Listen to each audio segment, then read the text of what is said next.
اور جب ان کے پاس اللہ کی طرف سے پیغمبر آخر الزماں صلی اللہ علیہ وآلہ وسلم آئے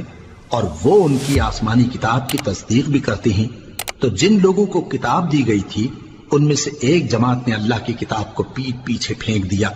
گویا وہ جانتے ہی نہیں، اور ان چیزوں کے پیچھے لگ گئے جو سلیمان کے عہد سلطنت میں شیاطین پڑھا کرتے تھے۔ اور سلیمان نے مطلق کفر کی بات نہیں کی، بلکہ شیطان ہی کفر کرتے تھے کہ لوگوں کو جادو سکھاتے تھے، اور وہ یعنی بنی اسرائیل ان باتوں کے بھی پیچھے لگ گئے جو شہر بابل میں 2 فرشتوں یعنی ہاروت اور ماروت پر اتری تھی، اور وہ دونوں کسی کو کچھ نہیں سکھاتے تھے جب تک یہ نہ کہہ دیتے کہ ہم تو ذریعہ آزمائش ہیں، تم کفر میں نہ پڑو۔ غرض لوگ ان سے وہ چیز سیکھتے جس سے میاں بیوی میں جدائی ڈال دیں، اور اللہ کے حکم کے سوا وہ اس چیز سے کسی کا کچھ بھی نہیں بگاڑ سکتے تھے، اور کچھ ایسے منتر سیکھتے جو ان کو نقصان ہی پہنچاتے اور فائدہ کچھ نہ دیتے،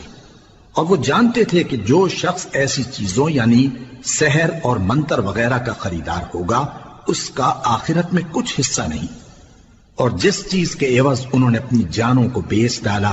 وہ بری تھی، کیا اچھا ہوتا جو وہ اس بات کو جانتے۔ اور اگر وہ ایمان لاتے اور پرہیزگاری کرتے تو اللہ کے ہاں سے بہت اچھا صلہ ملتا۔